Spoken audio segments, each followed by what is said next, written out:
Hey my lovely listeners, तो आ गया है विलन ऑफ फोर्स्ड गर्लफ्रेंड का एक और न्यू एपिसोड। तो चलिए सुनते हैं। अब तक हमने सुना कि सोनिया और मायरा दोनों ही गुस्से से राठौर मेंशन से निकल जाती है। इस वक्त वहाँ यश, धैर्य, प्रिया और कावेरी के साथ साथ नताशा, सभी लोग वहाँ मौजूद थे। उन लोग के बीच एक अजीब सा सन्नाटा था, जिसे काफी देर बाद तोड़ते हुए धैर्य ने कहा, डैड, आपको इतना बड़ा फैसला विक्रम से पूछे बिना नहीं लेना चाहिए था। आज उसका और नताशा का रिसेप्शन है। उन दोनों का स्पेशल डे है आज। मुझे नहीं लगता कि हमें। पर धैर्य आगे कुछ बोल पाते उससे पहले ही विक्रम कहते हैं, मुझे इससे कोई प्रॉब्लम नहीं है। इतना बोल विक्रम वहां से चले गए। विक्रम ने ये लाइन कही तो बहुत रूड तरीके से थी, पर सभी को ये सुन के बहुत ज्यादा अच्छा लगा था। विक्रम को ऐसे जाते देख यश कहते हैं, इसे क्या हुआ? उनके सवाल पर धैर्य बोले, एक्चुअली डैड, विक्रम मुझसे और प्रियू से अभी तक नाराज है। धैर्य के कहते ही यश समझ गए कि विक्रम उन लोग से क्यों नाराज है। पर तभी कावेरी जी कहती है, अरे धैर्य और प्रिया, तुम दोनों ने अब शादी कर ली है। अब तुम दोनों एक कपल हो और नए नवेले कपल अपनों से बड़ों का आशीर्वाद लेकर अपनी जिंदगी की नई शुरुआत करते हैं। चलो चलो, दोनों मिलके यश का पांव छुओ और उससे आशीर्वाद लो कि तुम्हारी जोड़ी हमेशा बनी रहे। दादी की इस बात पर वो दोनों हामी भरते हैं और फिर यश जी के पास आकर उनका आशीर्वाद लेने ही जाते हैं कि तभी यश जी जो 2 कदम पीछे लेते हुए बोले, नहीं नहीं, रहने दो। देखो, सोनिया को ये रिश्ता पसंद नहीं। उसने जो किया वो किया, पर तुम लोग को भी समझदारी से काम लेना चाहिए था। ऐसे अचानक से जाकर शादी कर लेना ये गलत है। मैंने तुम लोग का साथ बस इसीलिए दिया क्योंकि सोनिया गलत थी और गलत कर रही थी, पर इसका मतलब ये नहीं कि मैंने तुम दोनों के इस फैसले को सपोर्ट किया है। उनकी ये बात सुनकर धैर्य बोले, पर डैड, कम से कम आप तो हमें समझिए। हमने ये सब जानबूझ के नहीं किया, हम मजबूर थे। धैर्य की इस बात पर यश बोले, इसे मजबूरी नहीं, जल्दबाजी कहते हैं। पर खैर, जो हुआ सो हुआ। सोनिया मेरी पत्नी है और तुम्हारी माँ। मैं समझ सकता हूँ कि अपने बेटे के ऐसे उठाए गए कदम से उसे कितना दुख हुआ होगा। जब तक वो तुम दोनों को एक्सेप्ट नहीं कर लेती, मैं भी नहीं कर पाऊंगा। इतना बोल यश जो वहां से चुपचाप चले गए। उनको वहां से ऐसे जाता देख नताशा मन ही मन बोली, लगता है कि मिस्टर बिल्ला अपनी वाइफ की बहुत रिस्पेक्ट करते हैं। काश मेरी मॉम की भी करते।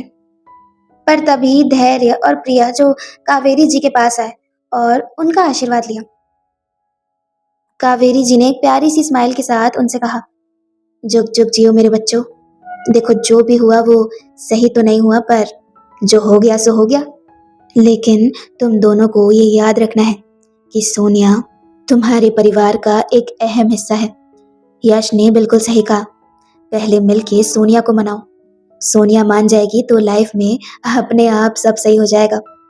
दादी की इस बात पर प्रिया जो हल्का सा मुस्कुरा के बोली, हम आपकी बात समझ रहे हैं दादी, हम अपनी पूरी कोशिश करेंगे। कावेरी जो ये सुनकर उन दोनों के सर पर हाथ फेरती है।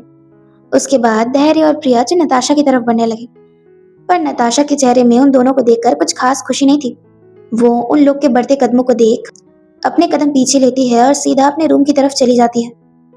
उससे ऐसे जाता देख धैर्य और प्रिया को बहुत बुरा लगा, पर तभी कावेरी जी बोली, लगता है नताशा तुम दोनों से नाराज हो गई है। और सच कहूँ तो होना भी चाहिए। आखिरकार तुम दोनों ने अपनी जिंदगी का इतना बड़ा फैसला अकेले ही ले लिया, किसी को बताया तक नहीं। ये तुम दोनों ने बहुत गलत किया। पर खैर, जो हो गया उसके बारे में बार बार बात करके कोई फायदा नहीं है। बहुत लोगों को मनाना है तुम्हें। रेडी हो जाओ तुम दोनों। कावेरी जी जो ये लाइन थोड़ा मजाक में ही बोली थी, पर प्रिया जिसकी आंखों से अब आंसू आने लगे, उसे रोता देख धैर्य जो उसे संभालते हुए कहते हैं, प्रियू प्लीज ऐसे हिम्मत मत हारो। देखना, धीरे धीरे दादी की तरह हमारे रिश्ते को सभी लोग एक्सेप्ट कर लेंगे, मॉम भी। पर प्रिया जो रोते रोते बोली, पर धैर्य, सब अभी तो हमसे नाराज है ना। हमने सबका बहुत दिल दुखा दिया। क्या हमने सच में कोई गलत फैसला लिया है? लेकिन तभी दादी जो उसके पास आई और उसे संभालते हुए कहा, बस कर मेरी जान, कितना रो रही है। फैसला गलत हो या सही, इससे फर्क नहीं पड़ता। फर्क तो इससे पड़ता है कि आने वाली जिंदगी में तुम लोग के साथ क्या होगा। मुझे तो अच्छे से पता है कि तुम दोनों एक दूसरे से बेहद प्यार करते हो और तुम दोनों की आने वाली जिंदगी बहुत ही खूबसूरत और सुनहरी होने वाली है, पर अपनी इसी बात को तुम्हें सभी को समझाना होगा और मनाना होगा। इतनी जल्दी हार मानने से नहीं होगा बेटा। प्रिया जो दादी की बात सुनती है और फिर खुद ही अपने आंसुओं को पोंछते हुए कहती है, यस दादी, आप बिल्कुल सही कह रही हैं। मैं ऐसे हार नहीं मान सकती। मैं सबको मनाऊंगी और आप देखना, एक दिन सभी लोग हमारे रिश्ते को एक्सेप्ट करेंगे। है ना धैर्य? धैर्य जो अपनी पलकों को हाँ में झपका देते हैं। तभी कावेरी जी बोली, अच्छा अच्छा ठीक है, अब जल्दी से रूम में जाओ और चेंज कर लो। फिलहाल तो तुम दोनों थोड़ा सा आराम कर लो, उसके बाद शाम की रिसेप्शन के लिए अच्छे से तैयार हो जाना। आज विक्रम, नताशा और तुम दोनों की साथ में ही रिसेप्शन होने वाली है। आज का दिन स्पेशल है, भगवान ना करे इसमें कोई भी अड़चन आए। पर यहाँ दूसरी तरफ सोनिया जो इस वक्त खुद ही कार ड्राइव कर रही थी, वो काफी ज्यादा रैशली कार ड्राइव कर रही थी, क्योंकि वो गुस्से में जो थी।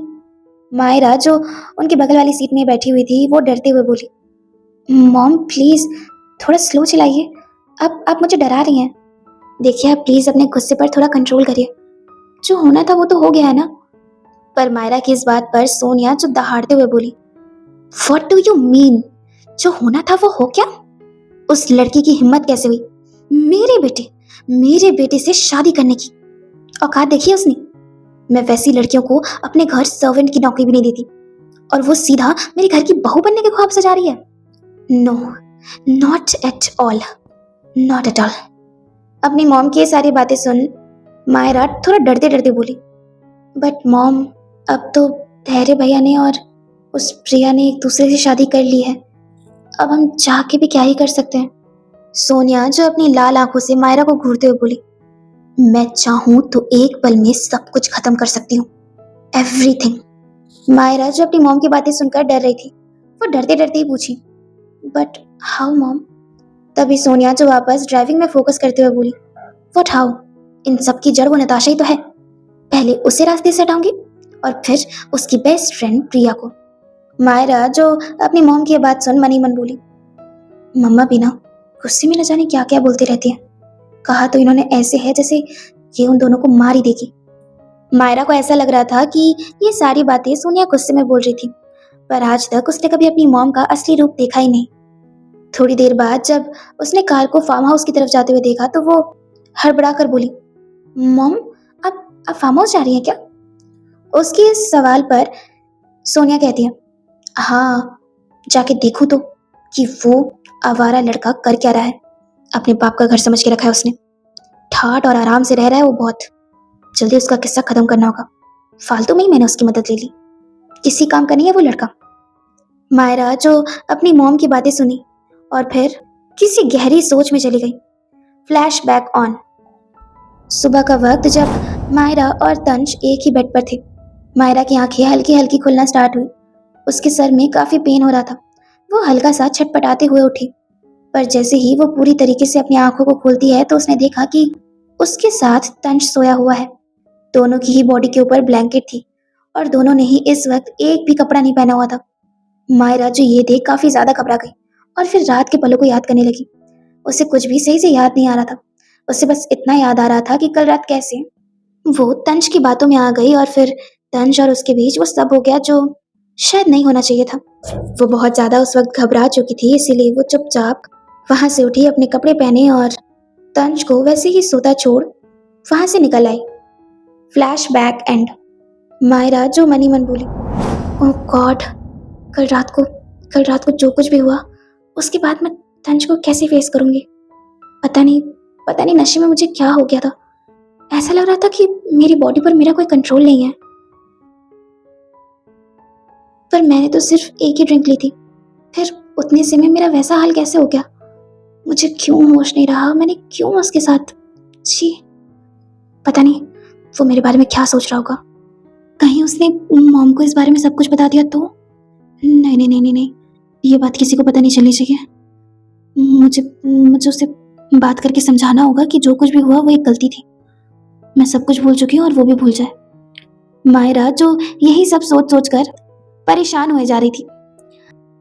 पर यहाँ दूसरी तरफ राठौर मेंशन, प्रिया और धैर्य इस वक्त एक ही रूम में थे उन दोनों ने चेंज कर लिया था और वो लोग अपने कैजुअल वेयर में आ चुके थे।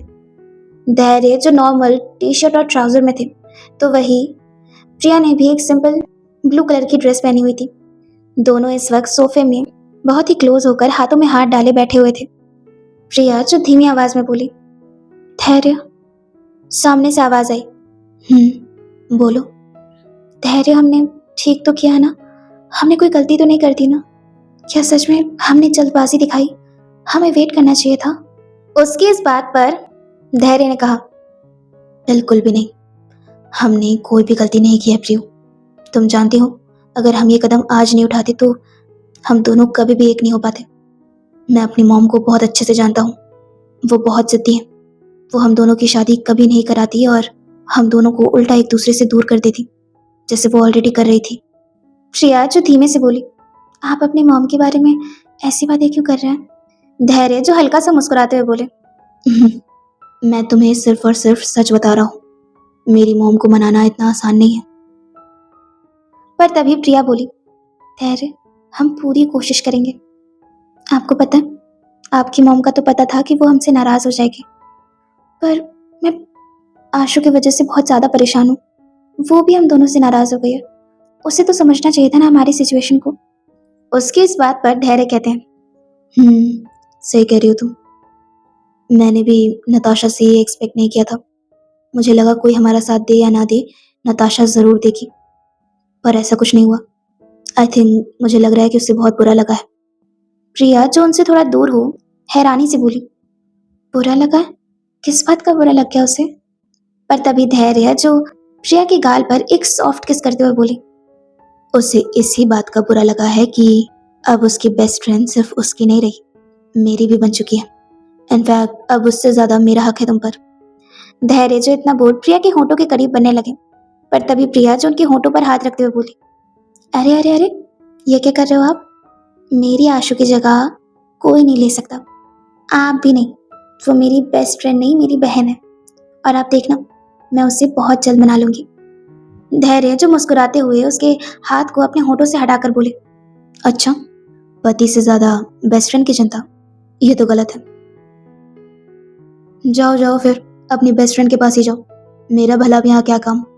इतना बोल धैर्य जो सोफे से उठे, पर तभी प्रिया जो उनके हाथ को पकड़ी और घबराते हुए उनके सामने आकर बोली, धैर्य, क्या हो गया आपको? मैं तो मजाक कर रही थी। आप कब से ऐसी छोटी छोटी बातों पर बुरा मानने लगे? धैर्य जो अभी भी रूखे स्वर के साथ बोले, जब से तुमने मुझे अटेंशन देना बंद कर दिया। तुमने तो कहा कि तुम्हारे लिए मैं इम्पोर्टेंट नहीं, नताशा है। तो फिर तुम उसी के पास चले जाओ ना, मैं कमरे से बाहर निकल जाता हूँ। इतना बोल धैर्य जाने को हुए, पर तभी प्रिया जो उन्हें अपने पास खींचती है और फिर अचानक से उनके होठों के ऊपर अपने होठ रख देती है। धैर्य जो पहले थोड़ा शॉक तो हुए, पर फिर प्रिया के प्यार में वो डूबने लगे। दोनों ने काफी देर एक फ्रेंच किस एंजॉय की, और फिर प्रिया जो उनसे थोड़ा दूर होते हुए बोली, आशु की तरह आपके लिए भी मेरे दिल में एक सबसे स्पेशल जगह है। दो ही लोग तो हैं जो मेरे दिल के इतने करीब हैं, एक आप और एक आशु। पर तभी धैर्य जो प्रिया के होंठ को मसलते हुए बोले, बार बार आशु का नाम मत लो, वो मेरी बहन है और अभी मैं अपनी पत्नी के साथ हूँ, और ऐसे काम करते टाइम भाई बहन या कोई धार्मिक चीजों के नाम नहीं लेने चाहिए, समझी? इतना बोल धैर्य जो प्रिया की ड्रेस की चेन खोल देते हैं और फिर उसे अपने करीब खींच उस पर खूब सारा प्यार लुटाने लगते हैं। यहाँ दूसरी तरफ सोनिया और मायरा जो इस वक्त फार्म हाउस आ चुके थे, दोनों अंदर गए तो देखा कि तंश इस वक्त आराम से काउच पर बैठे हुआ है और अपने फोन में बहुत मजे से वीडियो गेम खेल रहे हैं। ये सारा नजारा देख सोनिया को बहुत गुस्सा आ जाता है। वो जल्दी से तंश के पास गई और उसके हाथ से फोन छीनते हुए कहा, बहुत मजे आ रहे हैं, क्यों, है ना? उनकी इस बात पर अब जाके तंश की नजर उस ओर गई। उन्होंने देखा कि इस वक्त उनके सामने सोनिया और मायरा खड़ी है। सोनिया जी को वो थोड़ा गुस्से से देखते हैं, पर जैसे ही उनकी नजर मायरा पर गई तो वो उसे देखकर एक छोटा सा स्माइल किया। मायरा जो उनकी स्माइल देख घबराने लगी, पर तभी तंश जो काउच से उठे और फिर अपने फोन को सोनिया जी के हाथ से छीनते हुए कहा, बैड हैबिट मिसेस बिल्ला, ऐसे दूसरों के हाथों से फोन नहीं छीनते, अच्छी बात नहीं होती है। उनकी इस बात पर सोनिया जो चिढ़ते हुए बोली, तुम्हारा बाप इस वक्त विक्रम के पास किसी मुजरिम की तरह कैदी बनकर है और तुम यहाँ आराम से पाँव पे पाँव चढ़ा के वीडियो गेम खेल रहे हो। कुछ प्लान किया है कैसे अपने बाप को छुड़ाना है और कैसे यहाँ से निकलना है? तंश, जिसे अपने फादर की कोई खास चिंता तो नहीं थी, पर इस वक्त उनके सामने मायरा भी खड़ी थी। वो मायरा को अपना असली रूप नहीं दिखाना चाहते थे, इसीलिए वो नाटक करके थोड़ा टेंशन में जाते हुए बोले, अब क्या बोलूं मैं मिसेस बिरला, दिन रात मेरे दिलो दिमाग में मेरे डैड का ख्याल छाया रहता है। उन्हीं की फिक्र होती रहती है मुझे। पता नहीं उस विक्रम राठौर ने मेरे डैड का क्या हाल किया होगा। आप प्लीज मेरे लिए कुछ कीजिए ना। उसकी ये बात सुन सोनिया जी जो तिरछा स्माइल करते हुए बोली, सच क्या हाल बना दिया है विक्रम ने तुम्हारा। तुम तो कहीं के भी नहीं रहे। तुम्हारे बाप को विक्रम के जाल से छुड़ाना मुमकिन ही नहीं नामुमकिन है। इसलिए छोड़ो अपने बाप को और अपनी चिंता करो। परसों तक जेट का इंतजाम करा दूंगी मैं, इसलिए जो समेटना है समेट लो। और हाँ, जाना तो ऐसे जाना कि मुड़ के वापस आना ना पड़े, समझ गए ना? और बाय द वे, मैं तुम जैसे लड़के को ना बहुत अच्छे से जानती हूँ। तुम्हारे अंदर नताशा के लिए जो लस्ट बढ़ी हुई है ना, उसको अपने अंदर ही दबा लो, क्योंकि वो लड़की तो अब तुम्हें मिलने से रही। और हाँ, जब तक यहाँ पर हो ना तो मीत से रह लो थोड़ा। इतना बोल सोनिया वहां से निकल गई, पर मायरा जो अभी भी वही खड़ी थी। सोनिया के जाते ही तंश जो मायरा को देखते हैं और फिर अचानक उसके हाथों को पकड़ गिड़गिड़ाते हुए कहते हैं, मायरा प्लीज अपनी मॉम को समझाओ। मैं अपने डैड से बहुत प्यार करता हूँ, मैं उनके बिना नहीं रह सकता। एक तो मेरी लाइफ में अब नताशा भी नहीं है और ऊपर से मेरे डैड, मैं इन दोनों को नहीं खो सकता। प्लीज प्लीज प्लीज मायरा, मैं यहाँ से तब तक नहीं जाऊंगा जब तक मुझे मेरे डैड और मुझे मेरी नताशा दोनों ही नहीं मिल जाते। प्लीज ना मायरा, प्लीज। मायरा जो उसकी ये बातें सुन अपने हाथों को छुड़ाते हुए बोली, तंश प्लीज संभालो खुद को एंड ट्राई टू अंडरस्टैंड कि इन सब में हम तुम्हारी कोई मदद नहीं कर सकते। अब सारा का सारा मामला विक्रम के अंडर चला गया है और विक्रम अपने दुश्मनों को इतनी आसानी से नहीं छोड़ेगा। मॉम सही कह रही है, तुम जल्द से जल्द यहाँ से चले जाओ, सबके लिए वही बेहतर होगा। एटलीस्ट तुम बच तो जाओगे। तंश जो मायरा के मुंह से ये सारी बातें सुन हैरान रह गए। वो मन ही मन बोले, ये लड़की भी अपने मॉम की तरह ही है, ज्यादा होशियार बन रही है मेरे सामने। पर नहीं, मुझे इसे अपनी साइड में रखना होगा, क्योंकि अगर ये मेरे कब्जे में आ गई ना तो फिर मुझे जो जो चाहिए वो मैं इसके थ्रू एक एक करके सब हासिल कर लूंगा। तंश जो वापस काउच में बैठे और रोते रोते बोले, I can't believe this. Myra तुम भी? मुझे लगा तुम तो मेरी फीलिंग समझोगी जैसा तुमने कल रात को समझा, बट तुम भी अपनी मॉम की तरह ही निकली। तुम दोनों सिर्फ और सिर्फ मुझे मतलब के लिए यूज कर रहे हो। मेरी इमोशन, मेरी फीलिंग्स, ये सब किसी की नजर में कोई मायने नहीं रखते। मुझे तो इस वक्त ऐसा लग रहा है जैसे मैं कितना बड़ा यूजलेस हूँ। ये बोल तंश जो अपने मगरमच्छ के आंसू बहाने लगे। उनका ये हाल देख मायरा को उन पर तरस आने लगा। वो उनके पास बैठते हुए बोली, तंश प्लीज, कल रात को जो कुछ भी हुआ वो सब कुछ गलती से हुआ। आई होप कि तुम इन सब चीजों को सीरियसली नहीं लोगे। मैं भी नशे में थी, तुम भी नशे में थे, एंड प्लीज इस बात को मेरे अलावा किसी और से बताने की जरूरत नहीं है। इनफैक्ट मैं तो कहती हूँ कि हम दोनों भी इस बात पे कोई डिस्कशन नहीं करेंगे। आखिर ये सब गलती ही तो थी। और तुम फिक्र मत करो, मैं मॉम से बात करती हूँ, तुम्हारे डैड का कुछ करेंगे। फिलहाल के लिए तो मुझे निकलना होगा, रात को पार्टी है। इतना बोल मायरा जाने लगी कि तभी तंश जो उसका हाथ पकड़कर उससे रोकते हुए बोले, पार्टी है? किसकी पार्टी? मायरा जो चेहरे में हल्की मायूसी के साथ बोली, पार्टी नहीं है, रिसेप्शन है। धैर्य भैया, प्रिया और विक्रम नताशा की, उसी को अटेंड करने जाना है। ये सुनते ही तंश के चेहरे में एक खतरनाक स्माइल उतर आई। वो मायरा के पास आए और हल्का सा तिरछा स्माइल करके बोले, क्या ये पार्टी उनके घर में ही होगी? मायरा जो अपने सर को हाँ में हिलाते हुए बोली, हाँ राठौर मेंशन में ही होगी, पर तुम क्यों पूछ रहे हो? तंश जो ये सुन एक्साइटेड होकर बोले, मायरा क्या मैं वहां पर आ सकता हूँ? पर उनके इतना कहते ही मायरा जो हड़बड़ा के बोली, बिल्कुल भी नहीं। अगर तुम्हें वहां किसी ने पहचान लिया तो तुम्हें पता है तुम्हारे साथ क्या होगा?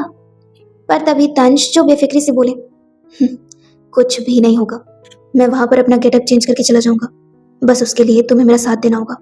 देखो मैं वहां पर जाऊंगा तो अपने डैड का भी पता लगा लूंगा और एक नजर अपनी नताशा को भी देख लूंगा। तुम तो जानती हो मैं उससे कितना प्यार करता हूँ, उसे देखे बिना मेरे दिल को चैन ही नहीं आता। मायरा, जो तंज की बातों में आ रही थी, वो थोड़ा सा सोचते हुए बोली, देखो, जो भी करना है करो, पर बी केयरफुल। मैं नहीं चाहती कि विक्रम तुम्हें पहचान ले और फिर ना मैं क्या कह रही हूँ। देखो तंज, तुम बिल्कुल भी गलत नहीं हो, पर वो नताशा बहुत चालाक है। मुझे डर है कि वो तुम्हें वापस से फंसा ना दे।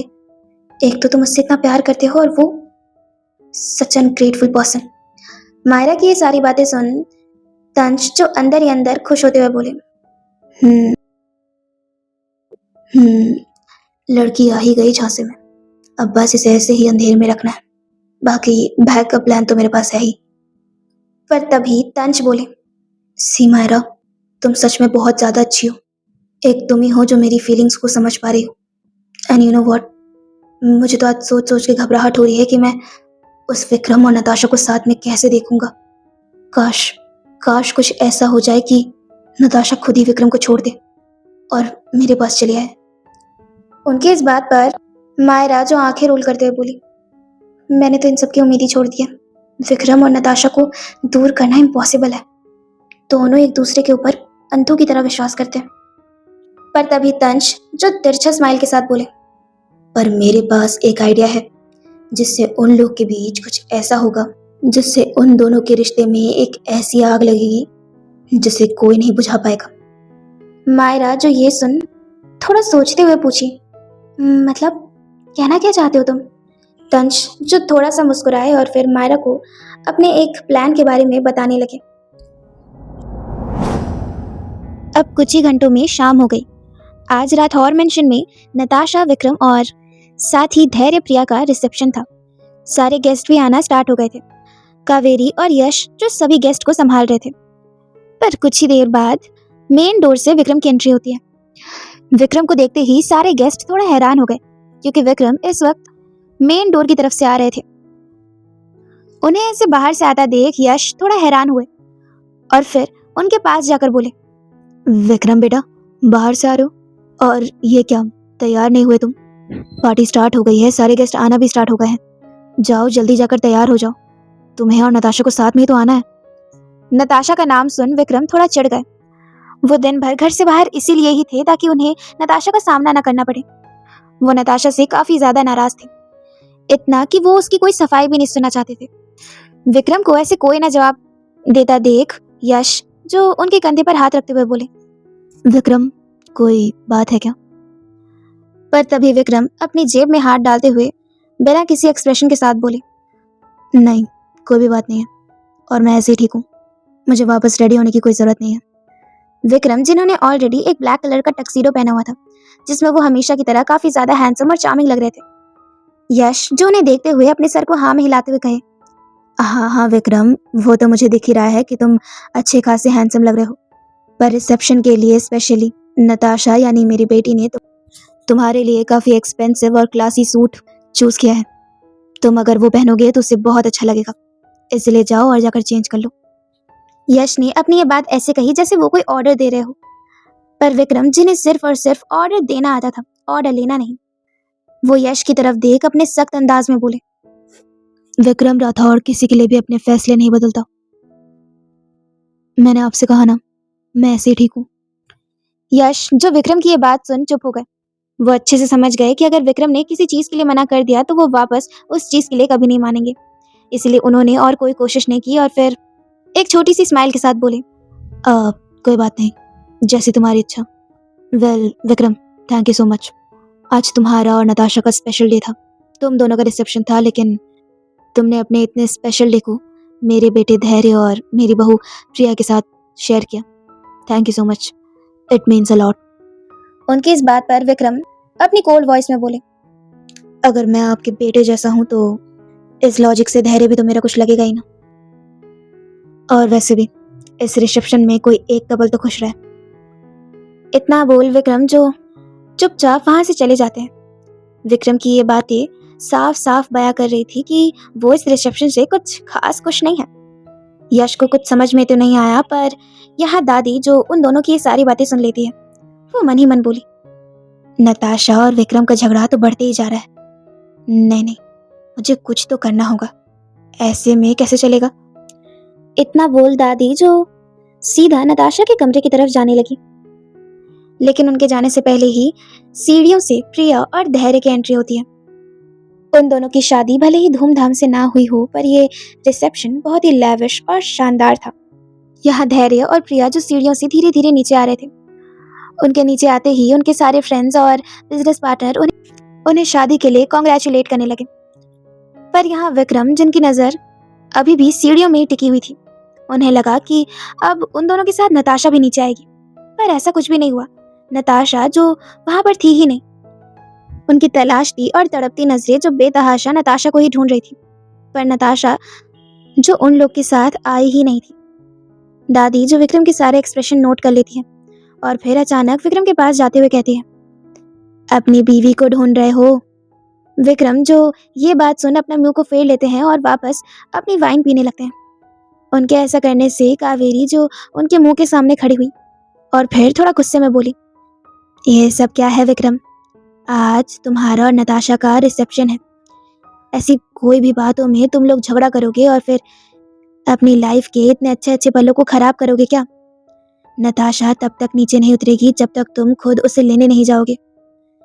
पता नहीं ऐसा क्या ही बोल दिया तुमने मेरी बच्ची को। सुबह से कमरे से निकली ही नहीं है, बस कमरे में ही खुद को बंद कर रखा है। तुम जानते हो उसने अभी तक कुछ खाया पिया भी नहीं। जितनी बार मैंने वेटर के साथ उसके लिए खाना भिजवाया, उतनी बार वो खाना वैसा का वैसा ही वापस लौट के आया। विक्रम जो ये सुन शॉक हो गए और फिर कावेरी जी की तरफ देख गुस्से से बोले, दादी, उसने सुबह से अपनी जिद में खाना नहीं खाया और आपने उसे खिलाने की कोशिश तक नहीं की। कावेरी जो इस बात पर मुंह बनाते हुए बोली, अरे मैं क्यों करूं कोशिश? बीवी तो वो तेरी है, जा तू करना जितनी कोशिश करनी है।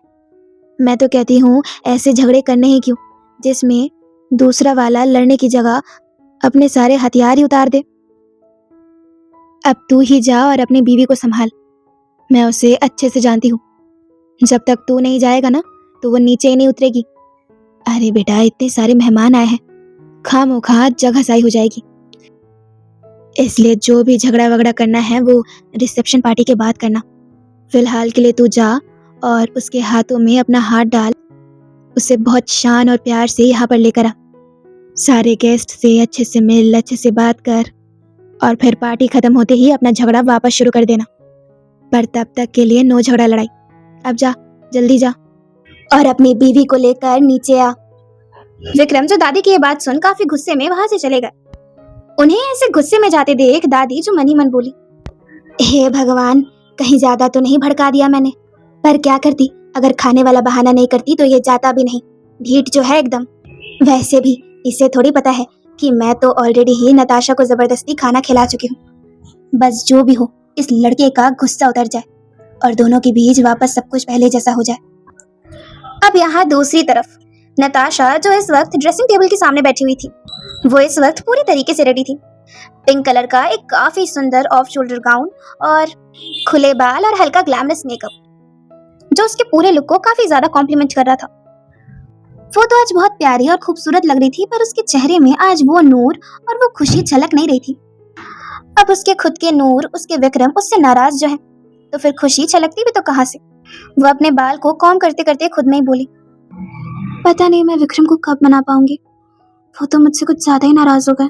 सुबह से निकले हैं और अब तक घर ही नहीं आए। कहीं ऐसा तो नहीं कि गुस्से में वो रिसेप्शन भी अटेंड ना करे? नहीं नहीं नताशा, शुभ शुभ सोच। अगर ऐसा हुआ तो मैं भी नहीं जाने वाली। यहीं पे बैठी रहूंगी मैं, कहीं नहीं जाना मुझे। पर उसके इतना कहते ही रूम का दरवाजा खुला। नताशा उस ओर मुड़ी तो उसने देखा कि इस वक्त सामने विक्रम खड़े हैं, जिनके हाथों में इस वक्त एक ट्रे है जिसमें काफी सारा खाना है। नताशा जो अपनी जगह से उठ के खड़ी हुई, विक्रम के हाथों में इतना सारा खाना देख उसे थोड़ा अजीब तो लगा, पर इस वक्त उसका विक्रम से बात करना काफी ज्यादा जरूरी था। वो काफी हिम्मत करके विक्रम को कुछ कहने ही वाली थी कि तभी विक्रम उसके पास आए और फिर अचानक उसकी कलाई को पकड़ उसे बेड में बैठा दिया और खुद भी उसके बगल में आकर बैठ गए। उन्होंने खाने से भरे उस ट्रे को बिस्तर में ही रखा और फिर उसमें से पास्ता वाली प्लेट उठाकर नताशा की तरफ बढ़ा दिया। नताशा जो उनका ये बिहेवियर देख मनी मन बोली, ये क्या, विक्रम इतना सारा खाना मेरे लिए लेकर आया क्या? पर मुझे तो दादी जबरदस्ती कितना कुछ खिला चुकी है। मैं तो पूरी फुल हूँ। ओह, इन्हें लग रहा होगा कि सुबह से मैंने कुछ खाया नहीं है, इसीलिए लगता है ये खाना ये मेरे लिए लेकर आए हैं। नताशा जो थोड़ा सा मुस्कुरा के विक्रम को बोली, मुझे नहीं खाना विक्रम, मुझे भूख नहीं है। विक्रम के चेहरे में तो अब तक सिर्फ सख्त एक्सप्रेशन थे, पर नताशा की यह बात सुनकर उनके चेहरे में गुस्सा आने लगा। अब उन्हें तो यही लग रहा था ना कि नताशा ने सुबह से कुछ नहीं खाया है और इस पल भी वो जानबूझकर जिद कर रही है। अब इस बात पे विक्रम का गुस्सा होना तो लाजमी था। वो खुद ही ट्रे से एक फोक उठाते हैं और फिर उसमें से थोड़ा सा पास्ता लेकर नताशा के मुंह की तरफ ले जाते हैं। पर यहाँ नताशा जो उनके ऐसे एक्सप्रेशन और हरकतों को देखकर थोड़ा घबरा गई। उसे समझ नहीं आ रहा था कि उसने ऐसा क्या बोल दिया जिससे विक्रम इतना गुस्से में आ गए। अब क्योंकि उसे ऑलरेडी दादी ने इतना सारा खाना खिला दिया था जिसकी वजह से उसके पेट में बिल्कुल भी जगह नहीं थी। वो अपने सर को हल्का सा नाम हिलाते हुए बोली, नहीं विक्रम, नहीं भूख लगी है। पर विक्रम जो अपने गुस्से को शांत करने के लिए 2 पल के लिए अपनी आंखें बंद की और फिर ट्रे में वापस वो प्लेट रख दी। नताशा को लगा विक्रम मान गए, पर तभी अचानक विक्रम ने अपने एक हाथ से ही नताशा के मुंह को पकड़ लेते हैं, जिससे उसके होंठ थोड़ा आगे की तरफ उभर गए और हल्का सा मुंह भी खुल गया। नताशा तो पूरी तरीके से शॉक हो गई कि विक्रम अचानक से ये क्या कर रहा है। पर अब विक्रम जो फोक से थोड़ा थोड़ा पास्ता उठाने लगे और फिर लगातार उसे नताशा के मुंह में भरने लगे। नताशा जो पूरी तरीके से शॉक हो गई और आंखें बड़ी कर हैरानी से विक्रम को देखने लगी। पर विक्रम जो उसके ऐसे हैरान चेहरे को देख गुस्से से बोले, च्यू करो जल्दी जल्दी, अभी तुम्हें ये सब कुछ फिनिश करना है। नताशा जो ये सुन घबरा कर बोली, अब क्या कर रहे हो विक्रम, मुझे भूख नहीं लग रही, मत खिलाइए। उसकी ये बात सुन विक्रम गुस्से से बोले, चुपचाप खा लो, वरना अगर मुझे गुस्सा आ गया ना तो। नताशा ये सुन मुंह बिगाड़ते हुए बोली, गुस्सा आ गया तो क्या करेंगे, मारेंगे मुझे। विक्रम जो ये सुन नताशा को गुस्से से घूरने लगे। उनकी ऐसी नजरें देख नताशा थोड़ा डर गई, पर विक्रम जो अचानक से फोक को प्लेट में ही रख देते हैं और फिर धीरे धीरे नताशा की गर्दन की तरफ अपना हाथ डालते हैं और अचानक से उसके बालों को पकड़ जकड़ लेते हैं। नताशा को तो इतना डर लगा कि डर के मारे उसने अपने मुंह के अंदर जितना भी खाना था उसे निगल लिया। पर तभी विक्रम जो अपने दूसरे हाथ से नताशा के चेहरे को वापस वैसे ही पकड़ते हैं और फिर काफी गुस्से से कहते हैं, जानना चाहती हूँ मैं क्या कर सकता हूँ तुम्हारे साथ। नताशा जो ये सुन डर के मारे अपने मुंह को जल्दी से नाम हिला देती है, पर तभी विक्रम अचानक उसके होंठों के ऊपर अपने होंठ रख देते हैं और फिर अपने मुट्ठियों में उसके बालों को काफी टाइटली जकड़ते हुए उसे काफी बेदर्दी से किस करने लगते हैं।